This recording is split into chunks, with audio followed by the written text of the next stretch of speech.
ati nkunda cyane igihe cyanjye iyo ndi njyenyine kuko ndi umuntu ukora cyane kandi ukunda kuba umubyeyi ku rugero rwuzuye. Ndi umukobwa ukomoka iforito pot ariko nakuriye ikara, nkomoka mu muryango w'abana 6 nubwo umwe mu bavandimwe banjye yitabye Imana. Nize amashuri abanza mu kigo cyitwa St. Barrett, hanyuma njya kwiga mu mashuri yisumbuye mu kigo cyitwaga Namasaga College. Nagira umuntu inama wese ukora ibijyanye n'ubuhanzi cyangwa se ushaka kwinjira mu mwuga w'imyidagaduro ko iki ari cyo kigo cyiza cyane kandi gifasha umuntu wese gutera imbere muri uwo murongo.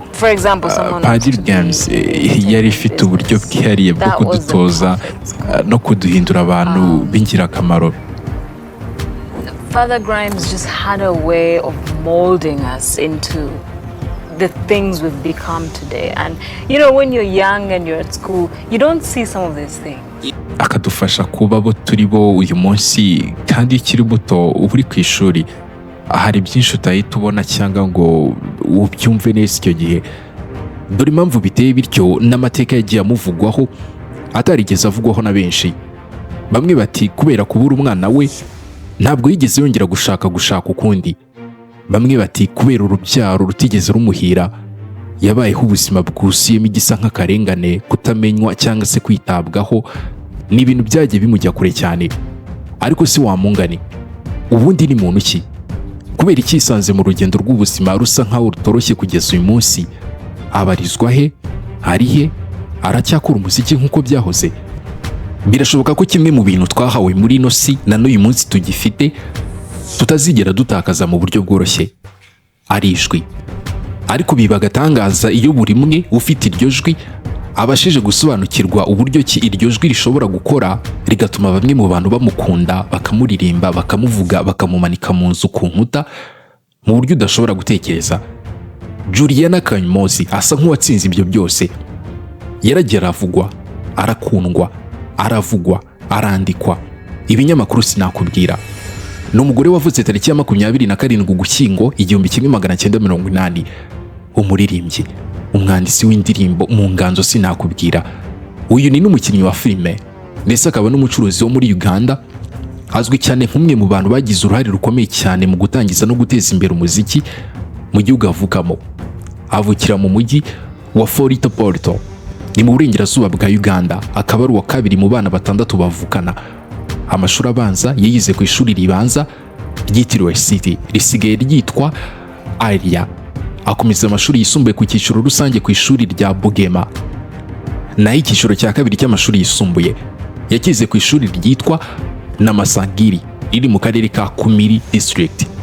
Yatangiye urugendo rwe mu muziki mu mpera z'imyaka yo mu 1990, ari mu itsinda ry'abakobwa babiri ryitwaga RJ, ryari rigizwe nawe hamwe n'uwitwaga Irian, aho basohoye indirimbo yabo ya mbere bise Viva la Via, mbere ko n'ubundi atangira gukora umuziki ku giti cye mu ntangiriro z'imyaka ya 2000, aho yashyize hanze indirimbo ye ya mbere mu mwaka wa 2000 n'ubundi.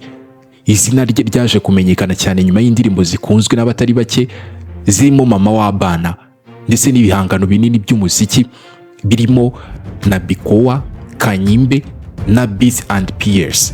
Byamugaragaje nk'umuhanzi ufite ijwi rikomeye kandi wari ushoboye kuririmba mu buryo butandukanye. Akenshi indirimbo ze zari mu zigaragaza ubutumwa bwakoraga ku mibereho n'amarangamutima y'abantu bamwumvishe. Ibihembo byinshi yagiye atsindira byagaragaje uburemere bwe mu muziki we n'izina ry'umwana w'umukobwa wari uri kuzamuka aho benshi batatekerezaga, aho yabaye umugore wa mbere wegukanye igihembo cy'umuhanzi w'umwaka mu marushanwa yitiriwe Peer of Africa Music Award byari mu mwaka wa 2008. Anegukana kandi ibihembo by'umuhanzikazi mwiza wahize abandi mu njyana ya R&B muri uwo mwaka. Nyuma yaho yongera kwegukana icyo gihembo cy'umuhanzi w'umwaka wa 2009. Muri rusange yamaze kwegukana ibihembo birenga 10 birimo n'icy'indirimbo nziza mu njyana R&B ndetse n'icy'umuhanzi utera abandi imbaraga. Anegukana n'ibindi bihembo bitandukanye birimo icyitwa Hip Hop Music Award, Kora Award, East Africa Music Award ndetse n'igihembo cy'indirimbo nziza muri Afurika y'Uburasirazuba mu marushanwa yabereye muri Tanzania muri 2010 ku ndirimbo yise Haturudi Inyuma yakoranye na Kidumu. Ni umugore wagiye acimaka ku bantu batekerezaga ko kuririmba bikorwa n'abagabo gusa. Uretse umuziki, yinjiye no mu gukina filime nigeze kuvuga hejuru mu mwaka wa 2008 muri filime yitwa Kiwani yayobowe na Henry Sasiri. Anahuza ibikorwa bye n'ubucuruzi, aho kuva mu mwaka wa 2014 uyu mugore yabaye uhagarariye ikirango cya offline muri Afurika y'Uburasirazuba. Kugeza mu mwaka wa 2025 yakomeje kuba umwe mu bahanzi bakomeye cyane muri Uganda. Yakomeje gusohora indirimbo nshya, aranateganya gusohora ibindi bihangano birimo indirimbo nshya n'imikoranire n'abandi bahanzi bo mu karere barimo Bruce Melody. Ni umubyeyi wanyuze mu bihe bikomeye cyane birimo n'inkuru yo kubura umwana we turaza kuvuga, aho yakomeje kugaragaza imbaraga mu gukomeza n'ubuzima bwe n'umwuga we nyuma y'ibyo byose byamubagaho. Nyuma y'uko itsinda yabagamo ryasenyutse, yatangiye gukora umuziki ku giti cye ahagana mu mwaka wa 2000. Atangira aririmba indirimbo z'abandi mu tubyiniriro two muri Kampala mbere yo gusohora indirimbo ye ya mbere yise Say It, yakozwe na nyirinzu itunganya umuziki izwi cyane nk'uwitwa Steven Jean. Izina rye ryatangiye kwamamara cyane muri 2005 ubwo yakoranaga indirimbo ikomeye cyane na Bobby Wine, bisi tata wa bana ya Sani na mama Mbire, zagarukaga ku bibazo by'imiryango n'inshingano z'ababyeyi, byatumye akundwa cyane mu gihugu hose. Muri mwaka wa 2005 yasohoye album ye ya mbere yise n'ubundi na Bikoa, yaririze indirimbo ndetse inamuhesha igihembo cy'umuhanzikazi mwiza n'indirimbo nziza za R&B, bituma bumwe mu bahanzi bakomeye cyane muri Uganda. 2008 yageze ku rwego rwo hejuru ubwo yabaga umugore wa mbere wegukanye igihembo cy'umuhanzi w'umwaka, atsinda abahanzi b'ibyamamare nka Bebe Cool, Joseph Chameleone, Bobby Wine. Ibintu byagaragaje uruhare rwe rukomeye mu muziki no gukomeza gukora cyane mu gihe kirenga imyaka 10. Album ye ya mbere yasohotse muri 2005 ikorwa n'inzu yiswe XYZ Studio, yari igizwe n'injyana za R&B, soul na afrobeat. Zari indirimbo nziza zakunzwe cyane kubera ubutumwa bwuje amarangamutima ku rukundo no kwihangana. Igera no ku mwanya wa mbere kuri radio nyinshi muri Uganda. Iyi album yamugize umwe mu bahanzikazi bakomeye kandi imwubakira izina rikomeye cyane mu muziki. Album ya kabiri yise Kanyimbe yasohotse muri 2007 yagaragaje iterambere mu buryo yaririmbaga no mu butumwa yatangaga, harimo indirimbo yise I Live Again yagarukaga ku kongera kwiyubaka no kubona imbaraga nshya. Ikundwa cyane kuri radio kubera injyana yayo n'ubushobozi bwo kuririmba. Iyi album yakiriwe neza cyane kubera uburyo yakozwe yewe n'ubutumwa bwimbisi yaririmo, byatumye arushaho kuba umwe mu bahanzi bakomeye cyane mu karere ka Afurika y'Uburasirazuba. Mu gihe kizamuka rye, Juliana Kanyomozi yakomeje kwagura ibikorwa bye mu mikorere n'abandi bahanzi bo mu karere ya Afurika y'Uburasirazuba, cyane cyane Bobby Wine nigeze kuvuga hejuru, aho yakoranye na Kidumu indirimbo bise Turudi Inyuma muri 2010 yaririmbwe mu Giswahili. Yari igamije gushishikariza ubumwe no gukomeza kwihangana, no yakunzwe cyane mu maradiyo no mu bitaramo byo mu karere. Yagaragaje uburyo umuziki wambukiranya imipaka wagiraga uruhare mu kuzamura umuziki wa Afurika y'Uburasirazuba. Iyi mikoranire ntabwo yamufashije gusa kwagura indirimbo ze, ahubwo yanagaragaje uruhare rwe mu guteza imbere ubufatanye mu muziki wo mu karere. 2016 yasohoye indi album ya gatatu yise Beat and Pieces, yari igizwe n'indirimbo 11 igaragaramo injyana zigezweho nka R&B, Afro, Hop, harimo n'indirimbo yise Woman, I'm Still Here, zagarukaga ku kwiyubaka no kwisuzuma ku buzima bwe. Ibikorwa byamamazaga iyi album harimo n'uburyo yasohoye indirimbo nka Umukwano Ugwenda, byatumye akomeza n'ubundi kuguma ku isonga mu muziki, aho yagiye ahuza inkuru ze bwite n'umusaruro mwiza w'indirimbo. Ni ibintu byakuriye abakunzi be ba kera n'abashya muri Uganda no mu bihugu bituranye. Iyi album yagaragaje ko agenda atera imbere mu muziki, ariko ataretse umwimerere we wo kuririmba n'ubundi butumwa bukura ku marangamutima y'abantu. Kuva 2019 yagize igihe kinini atagaragara mu bitaramo byo kuri live, nyuma y'igitaramo cye cya nyuma muri uwo mwaka bitewe n'ibibazo byihariye by'ubuzima bwe. Ibi byiyongeraho n'urupfu rutunguranye rwa musaza we Edward Filman Kim mu Gushyingo 2023 ubwo yapfuye azira indwara ya diabete itari yaramenyekanye. Ibintu yavuze ko byamubabaje cyane bikamutera kwitekerezaho cyane no kuba ahagaritse ibikorwa byinshi by'umuziki by'igihe gito. Yagarutse ku rubyiniro buhoro buhoro mu gitaramo kigeze kwitwa Boundless Concert cyabereye Kampala Serena Hotel, aho yongeye guhura n'abafana be abinyujije mu ndirimbo zitanga ibyishimo n'izo gutera imbaraga. Mu kiganiro yahaye itangazamakuru muri Gashyantare 2024 yagarutse ku buryo yari amaze imyaka isaga 20 mu muziki, agaragaza urukundo akunda umuziki ari rwo rwamufashije gukomeza kimwe n'abandi bahanzi nka Bebe Cool na Bobby Wine. Anashimira cyane abafana be ko bakomeje kumushyigikira. Atangaza umushinga mushya icyo gihe wari urimo indirimbo nshya aho yagombaga gusohoka muri uwo mwaka. Yagaragaje ko yongera kwifuza kongera kwibanda ku ndirimbo ziri mu Ruganda kugira ngo arusheho kwegera umuco n'abamukunda. Muri 2025 yakomeje kugira uruhare mu muziki wa Uganda, asohora indirimbo yise Yongeza muri Kamena. Anashimira iterambere ry'umuziki w'imbere mu gihugu, aho ishimiye album yise Break and Chains ya Bebe Cool. Avuga ko ari imwe muri album nziza Uganda imaze kugira. Yakomeje kandi kugaragaza ko umuziki ugomba kuguma wigenga, utivanga cyane n'imiyoborere. Asobanura ko imiyoborere nta kabuza igomba kubangamira iterambere ry'inganda ry'imyidagaduro. Juliana Kanyomozi yanabaye umucamanza cyane mu irushanwa ryo kuririmba ryo muri Afurika y'Uburasirazuba ryitwa Taska Project Fema kuva 2009 kugera 2013, aho yasuzumaga abahatana. Muri urwo ruhare yakoranye n'abandi bacamanza barimo Ian Mbugua wo muri Kenya na Hermes Bariki wo muri Tanzania, bagafasha kuzamura impano z'abahanzi bato muri ako karere. Iryo rushanwa ryafashaga cyane urubyiruko kubona amahugurwa mu kuririmba, kwitwara ku rubyiniro no kwandika indirimbo.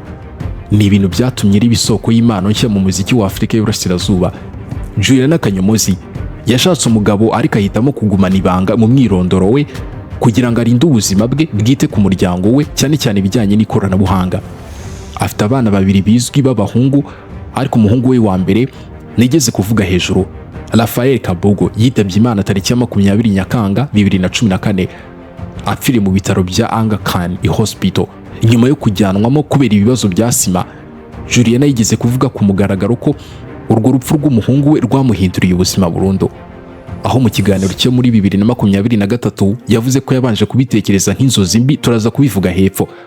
Tariki ya 12 Gicurasi 2020 nibwo yibarutse undi mwana we wa kabiri witwaga Taj, amubyarira muri Canada. Mu gihe twari muri gahunda yo kuguma mu rugo kubera COVID-19, yabitangaje ku mbuga nkoranyambaga agaragaza ibyishimo nk'umuntu wari warabuze umwana. Mu rugendo rwe rw'umuziki, Juliana Kanyomozi amaze kwegukana ibihembo birenga 10 nigeze kuvuga hejuru. Ku rwego rwa Afurika yose, uyu mugore muri 2012 yegukanye igihembo cy'umuhanzi mwiza muri Afurika y'Uburasirazuba mu bihembo bya Kora Award akoresheje indirimbo yise I Am Ugandan. Yanahawe ibihembo bitandukanye birimo rwose cy'umuhanzikazi wagaragaje umwihariko. Mu cyiciro cy'abahanzi ba Afurika yose yigeze gutoranwa mu cyiciro cy'umuhanzi cyangwa se itsinda ry'uhagarariye Afurika yose mu marushanwa yitiriwe Nigeria Entertainment Award yabaye mu mwaka wa 2010. Mu butumwa rero buteye agahinda yigeze kuvuga Juliana yashyize hanze mu kwibuka umwana we nigeze kuvuga hejuru. Uyu mwana yitwaga Rafael yashenguye imitima ya benshi, inshuti n'abavandimwe n'imiryango ya Juliana Kanyomozi, kugeza ku bafana b'uyu muhanzi wiyeguriye muzika nk'umwuga.